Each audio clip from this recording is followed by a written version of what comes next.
चिंगारी ये है जवाग भी जिस्मों के पीछे भाग. He walks in slowly like a dead corpse. The clouds thundered outside. His legs gave up. The moment he stepped in, he collapsed on the floor. His face had no expression, nothing, only his body shaking like he wasn't alive. Her voice hit him like again.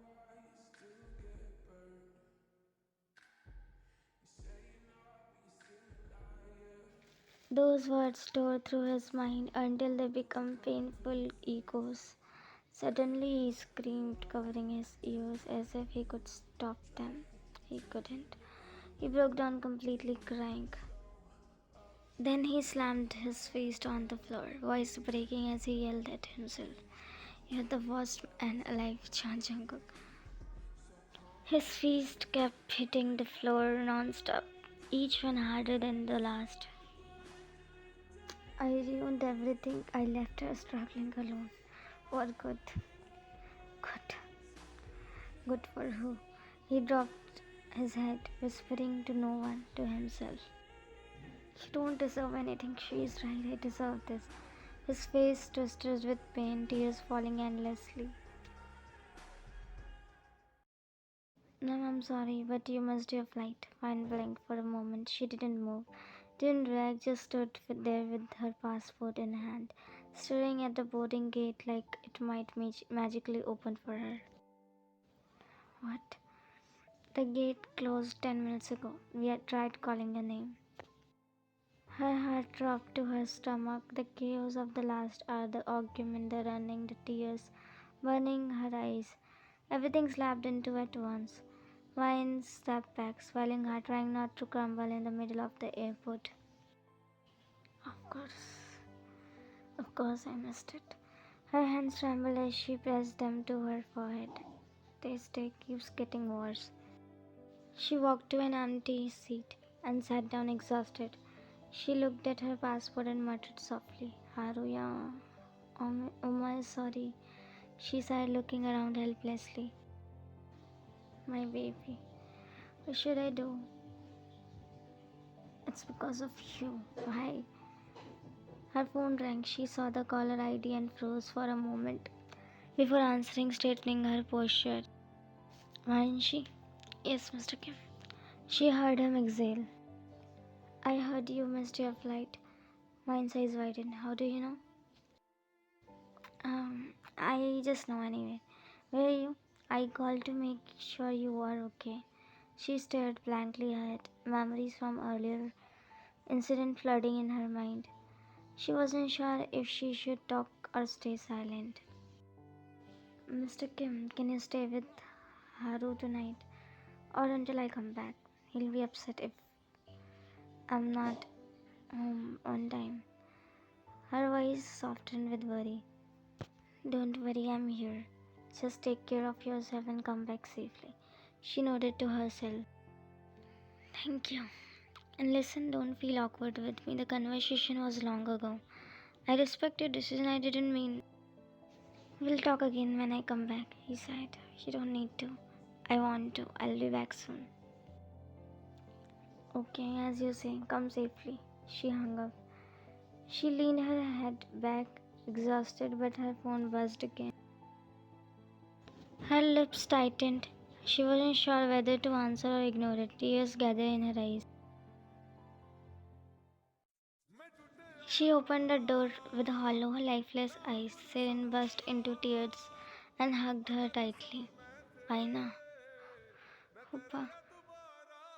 Vine's eyes stayed empty, two tears silently fell. She stepped back, cupping Vine's cheek, but Vine's voice was dead. "Get lost." "Vine," I said, "get lost, Seren." "Vina." "Vine, what are you saying? Come back to your senses." Vine looked at her mother with hollow pain as her father walked. "I don't want to see her face." Seren sobbed harder.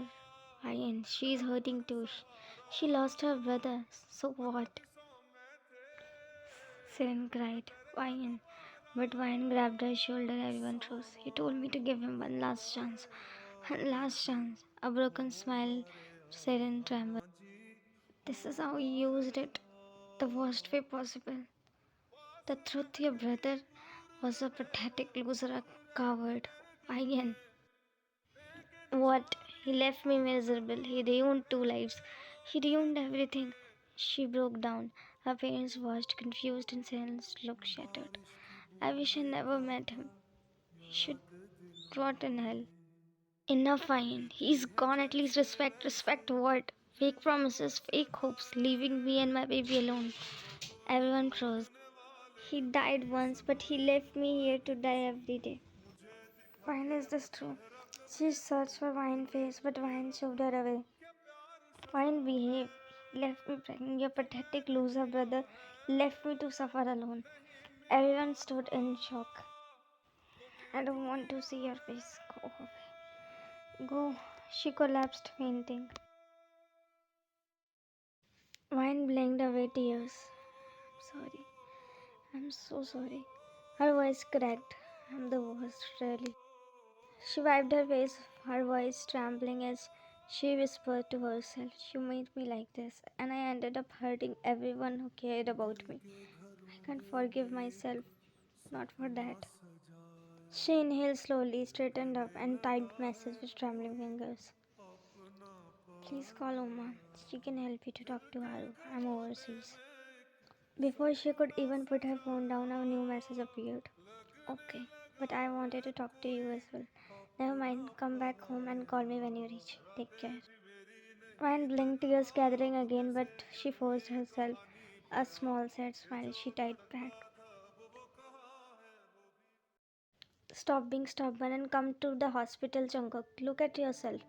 Jungkook didn't answer. He pushed open another cabinet door with shaking hands, breathing hard until he finally found the medicine. He grabbed the bottle and swallowed the tablets with a quick gulp of water and leaned on the counter for support. "Jungkook, I'm fine, just go." He stumbled toward the bed, collapsing onto it and pulling the blanket over himself like he wanted to disappear. His grandfather stood there, helpless, angry, scared, his hands curled into tight fists. For a moment he looked at Jungkook lying there, shaking under the blanket, then he slowly turned away and walked out, unable to watch him like that.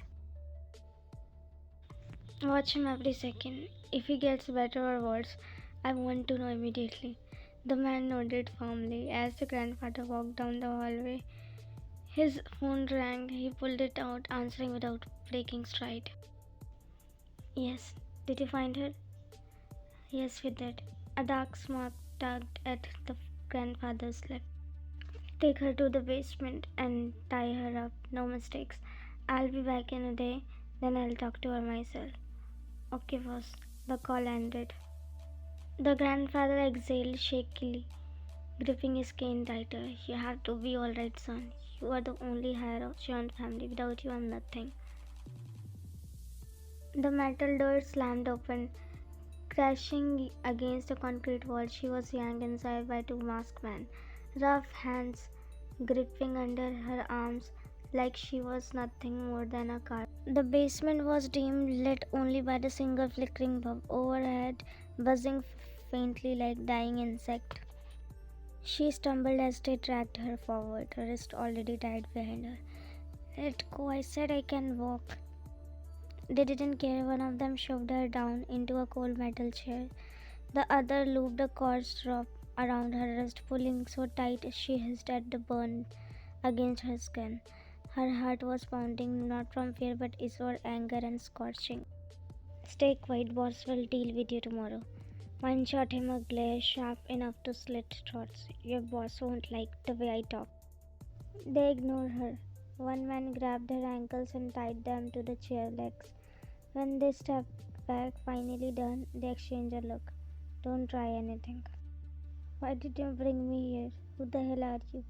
Her voice echoed against the walls. The man chuckled darkly. "Marco. Welcome to the Black Lion Society, Dr. Cambayan." Her eyes widened. "Just a fact."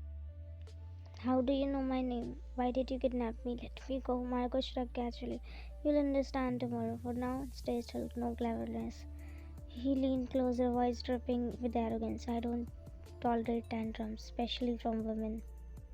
Ryan gritted her teeth, fighting the urge to spit in his face. Cowards, they turned to leave. Hey, let me go, do you hear me? The door slammed shut. Her scream bounced painfully around the room. I'll beat you both to the death, you disgusting scumbag. Silence swallowed her rage as she sagged back against a chair. She stared at the bare concrete walls, breathing hard, then her jaw clenched. It's him. It has to be him. Her voice rose, cracking with fury and betrayal. How could you go this low? And finally she screamed, her voice echoed with pain. The bulb flickered above her, as if even the room flinched at her rage. Sunlight slipped through the curtains and hit his face, forcing Jungkook's eyes to squeeze shut. He inhaled slowly, then opened them, blank, unfocused, staring at the ceiling. As if it meant nothing, he didn't move, didn't blink much, just existed. After a long moment, his gaze drifted to the window. The sky outside was painfully bright, the kind of blue that used to make him feel something. Now it only reminded of him everything he couldn't reach. A soft click broke the stillness. The door unlocked. He didn't bother turning his head. The quiet clatter of plates echoed through the room, too loud against the silence. Boss, breakfast, he said carefully, watching him. Jungkook didn't respond, didn't acknowledge them. He just kept staring at the sky. The men exchanged worried glances with me. Boss, you missed everything. Jungkook, everything. His jaw tightened, breath shaky, the memory refusing to leave. The door opened suddenly. Footsteps rushed in. Alex entered, but he slowed the movement. He saw the maid, and the man froze inside the room. He cleared his throat sharply. What are you doing here? Breakfast? Alex's expression hardened. Go, he'll eat. But do as I said. The two nodded quickly and left the room. Alex exhaled, rubbing his forehead before turning toward the bed. Jungkook hadn't even turned his head. He just kept staring out the window, eyes hollow, unfocused, filled with the darkness. Alex had never seen him before. Boss. Jungkook finally shifted, not because of Alex's voice, but because he was done lying down. He threw the blanket aside, got off the bed, and Alex immediately followed him with worried eyes.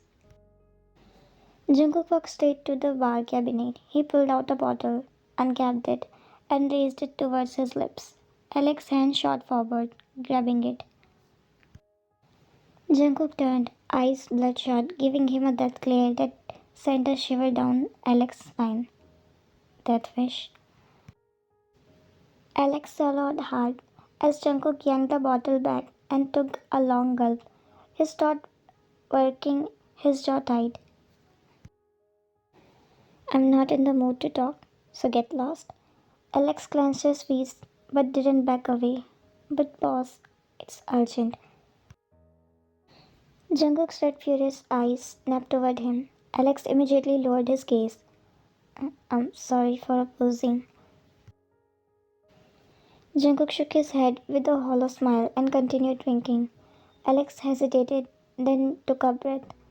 Your grandfather. Jungkook let out a low, bitter chuckle. Grandfather. Alex braced himself and spoke the one name that froze Jungkook mid-sip. Dr. Kim Wyan. The bottle stopped halfway. Jungkook turned sharply, eyes burning. Jungkook rushed, followed by Alex, as the man greeted him, but his eyes was burning with anger, and the two men at the door gulped when he caught him coming in the direction. One of them quickly pulled out his phone, being panicked. Don't you dare. He stopped in the middle, and the other one already got scared. Unlock the basement now. Sir, teeth clenched, eyes burning. I said open it. The guard flinched, fumbling with the lock before the door swung open. Jungkook shoved him inside and stormed in, his men falling behind. He froze. For a heartbeat, his whole world stopped. Wyan sat tied to a chair, wrist red, eyes swollen, exhaustion and fury written all over her face. Then she saw him. Their eyes collided, his heart dropped. He rushed toward her, dropping to his knees. His fingers shook as he untied the ropes. When he cupped her face, his voice broke into something soft, something he couldn't hold back. Are you okay? Her nostrils flared. Her eyes dropped to his pocket, then back at him. Rage? Margot stepped forward nervously. Boss, but Vine suddenly moved. In one swift motion, she grabbed the gun, tugged at Jungkook's side, knocked him off balance, and pointed it directly at his forehead. 50 guns cocked instantly, all aimed at her. She didn't flinch, not even a blink. Her other hand feasted Jungkook's collar, dragging him closer. His gaze stayed soft. I knew it was you. Marco panicked. Woman, let him go or... His man hesitated, hands trembling. Jungkook's face twisted with rage. He yanked a gun from Vine's hand and aimed at the floor and fired. The echo shook the room. Every single weapon hit the ground instantly. He turned back to her, all the fury melting into something painfully soft. He placed gun back into her hand gently. Continue. Her grip tightened, teeth grinding as she pressed the barrel to his forehead again. How low will you go, huh? He didn't answer. His eye only moved to her bruised wrist, guilt tearing through him. I swear, John. But before she could finish, he flipped her, quick, controlled, pinning her beneath him. Her breath hitched from the suddenness. He leaned close to her ear, voice barely audible. Act like you don't know me. She stared at him, confused, furious. John. But before she could speak, he pressed a handkerchief over her nose. Her eyes widened as she struggled, and slowly her resistance weakened, her vision dimmed. And she went still. Jungkook's hands trembled as he lifted the cloth away. His man stared in shock. None dared move. He looked at her face, broken, guilty, eyes burning. Tears refused to shed. Marco stepped forward instantly. Jungkook's head snapped up, eyes deadly. Don't you dare to touch her. Marco froze. Jungkook lifted Vine into his arms, slow, careful, like she was made of glass. His gaze never left her face. At the door, he paused and looked back at his man. His voice dropped to something dark, dangerous. No one tells Halapochi about this, got it? All nodded immediately. He took one step out, then stopped again, turning sharply. Who tied her? Silence. Then Marco pointed to a trembling man. Jungkook stared at him, cold, silent, deadly. Then he flicked his eyes to Alex. Alex nodded. Jungkook walked out carrying fury, guilt, and fear twisting inside him. The curtains fluttered widely in the wind as Jungkook gently laid her down on the bed. For a long moment he just stood there, staring at her unconscious face, his chest rising, falling unevenly. Then he leaned in, slow, careful, and pressed a trembling kiss to her forehead, eyes shutting tightly as if the touch itself broke him open from the inside. Something inside him cracked, something he had been starving for, aching for years. His hand moved up, brushing her forehead softly, lovingly. His eyes shimmered with unshed tears, but he forced them back, jaw tight. He reached for first aid kit, his hands shaking. When he took the ointment out and lifted her wrist, his breath caught the bruises. His lips trembled violently just looking at them. Then he lowered his mouth and kissed her bruised wrist with a gentleness that hurt. A tear slipped from his eyes and fell onto her skin. He rubbed the ointment carefully, almost scared to touch her. Then he took her other wrist and his voice broke even more as he kissed it. His lips brushed against her skin with a soft, helpless whimper. Meow meow.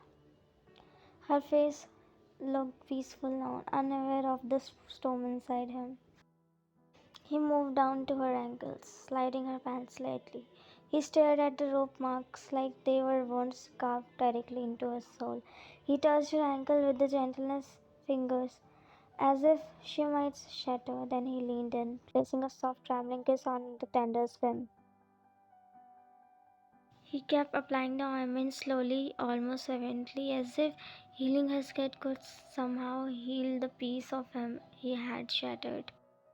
When he finished, he held her hand gently between both of his, staring at her face in silence, her chest rising and falling, her lashes resting on her cheeks, her bruises still red. Then her phone buzzed. He glanced at it. His hand lifted slowly, but froze mid-air when wallpaper became visible. Her holding their child. His throat tightened painfully, his eyes burnt. Her voice echoed violently inside him. He shut his eyes, hard swallowing the ache, forcing back the tears that threatened again. He poured a bit of water in a glass, dipped his finger and splashed some water on her face, while friends squinting. He splashed a little more until she shielded her face, groaning softly. She wiped her face, blinking rapidly as the room came into focus. Slowly she paused herself, back sitting up against the headboard.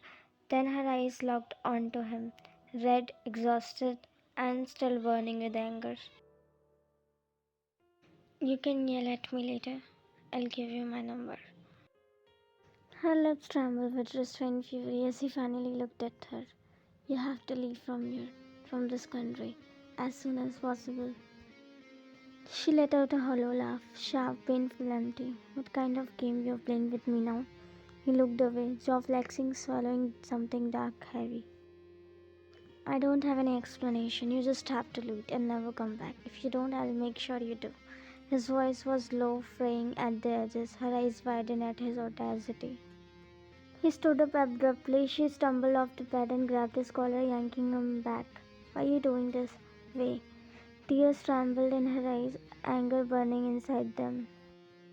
Just answer me why? Why did you kidnap me? His jaw locked and suddenly he slammed her against a wall, caging her in. I said I don't have an explanation. Don't question me. Their breath collided, their eyes stormed of the rage and unfinished stories. Jungkook. He leaned in sharply, their lips just inches apart. Her heart dropped, his eyes were burning. I told you not to say my name like that. Next time, I won't warn you. She shoved him back, chest heaving. I hate you. He looked away, exhaling like he was forcing air back into dead lungs. Whatever. Take your things, you're leaving. You're going back in my private jet. Never. He turned, eyes darkening. I'm not asking, I'm telling you. Her lips trembled in tears. You think you can control me? Who the hell are you? I came here by myself. I can leave alone. I don't need you. He let out a hollow, mocking chuckle.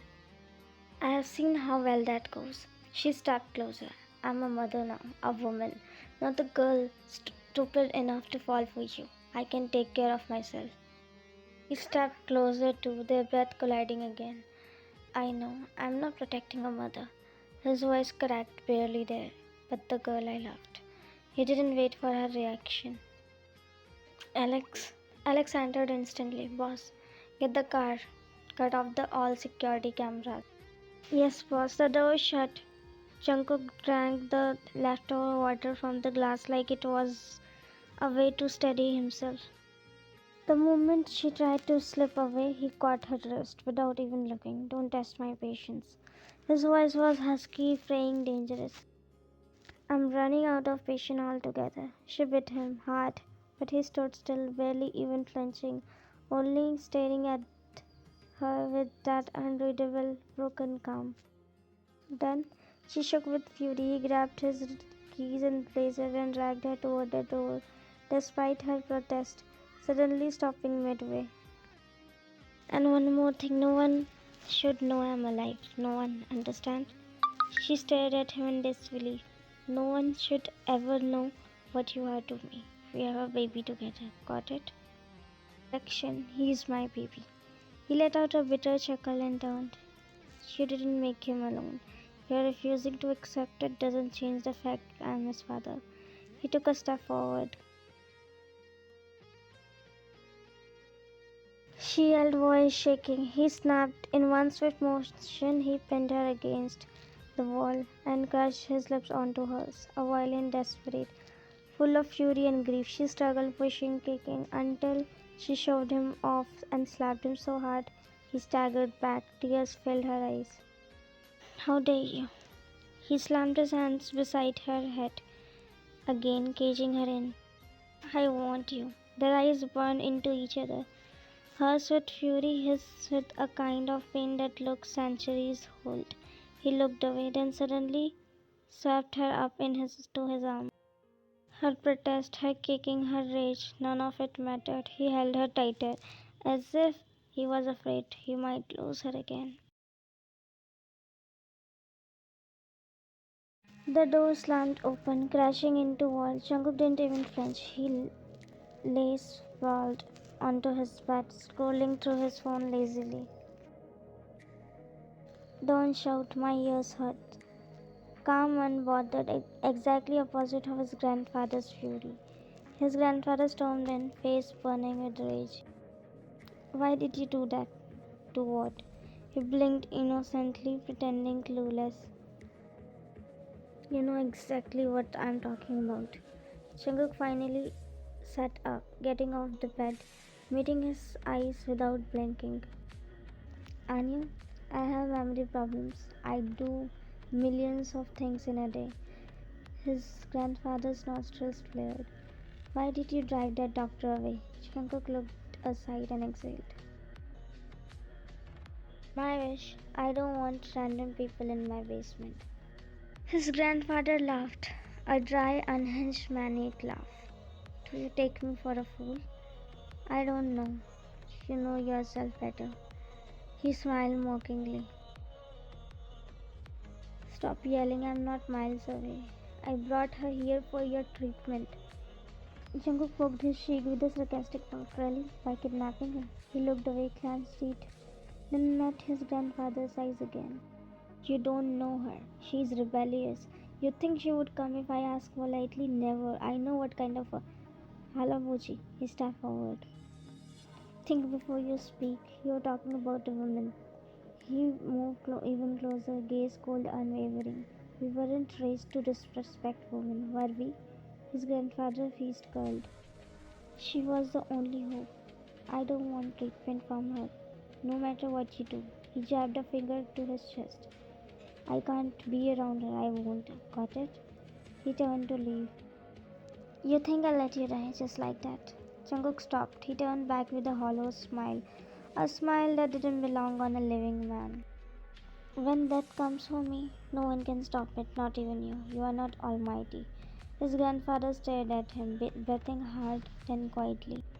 Is there a chance you have fallen for that girl? For a split second, something flickered in Jungkook's eyes, a tremor, a crack. Then he masked it. Never. A dead, empty, psychopathic note. Nay, that's what I thought. You hate doctors. How could she be the one? He looked around the room as if searching for lies in the air. Then he looked back at Jungkook, face tight. Unless she is an exception, isn't she? Jungkook's jaws clenched. If you bring any doctor here again without their will, then your Black Lion Society will learn who John Jungkook is. His voice dropped ranges. I'll burn your entire empire to the ground. Got it? His grandfather's eyes widened. Then he stormed out of the room, slamming the door. Jungkook watched his retreating figure until it disappeared. He exhaled shakily, sat back on the bed, and held his head in both of hands. Silence fell. Then, in a whisper, raw, breaking. Yes, you're right. I hate doctors. His voice trembled except he let out a quiet whimper, except the one I love more than myself, my favorite dog. His eyes softened as he looked down at floor. Hope you reach safely. They reached the jet. Jungkook released her palm slowly, almost silently, while stared straight ahead, hollow, like someone who had turned off every emotion just to survive. He looked at her in silence. Text me when you reach. She let out a sharp, mocking chuckle as if she finally looked at him. Stop acting like you care about me. You don't. Her voice was high. He didn't defend himself. He just stared at the ground. You only care about yourself. Got it? Jungkook lifted his eyes, a small, broken smile pulling at his lips. He nodded. Right, maybe. She turned to leave. He reached out, tired, trembling, and caught her wrist. She closed her eyes in frustration, jerking slightly. But he turned around gently. His voice dropped, soft, defeated. I'm really glad you're over me. I can see it. She looked away, arms folding defensively. Because you didn't even ask, why did I come to you if I was alive? A sad smile tugged at his lips. She scoffed. Nay, because I know who ran away. Why would a coward face the person whose life he destroyed? He inhaled sharply. You are a coward. A coward who never takes responsibility. He chuckled. It was the saddest sound. Coward, yeah. He nodded, accepting it. He looked at Alex. Alex approached, handed him a small box, and stepped back. Jungkook gently took Vine's hand and placed the box in her palm. He looked like someone who had already lost. I know I don't have the right to give this, but still, his voice cracked. It's a little present for our baby. I didn't have time to get something special, but I tried. A tear slipped quietly down his cheek. Give it to him. Love him extra from my side. And tell him to look at the moon. His Appa is always looking at him, smiling. Vine shut her eyes tightly. She tried to pull her hand away, but his grip tightened, desperate, trembling. Why now? She didn't look at him. His voice broke as he tried again. Does he? He swallowed hard. Does he look like me? Her lips trembled, pain and fury battling in her eyes, but her expression stayed stone cold. His nose, his eyes. I'm getting late. Something inside him collapsed. He loosened his grip. The box slipped from her hand and hit the ground between them. She didn't pick. He stared at it helplessly, then at her, eyes wet, throat tight. I hope I never see you again. I hope we never cross paths. Ever. Jungkook shut his eyes, turning away quickly, shoulders trembling as he bit his face to swallow his soap. Goodbye. His lips shook. Something inside him exploded. Grief, regret, love, all choking at him at once. They both started walking in opposite direction. Then Jungkook stopped. He turned around, just wanting one last look. At the same moment, Fine froze with step. Both of their eyes dropped to the little box lying on the ground, along a painful silence. Then, without looking at him, she sprinted back, grabbed it quickly, and rushed up the jet steps. Jungkook let out a tear-choked laugh. Jungkook wiped his tears, still smiling brokenly. Vine paused at the entrance, turned, and glared at him with enough fury to burn him alive. Alex gulped. Jungkook let out another small laugh through tears. The door shut.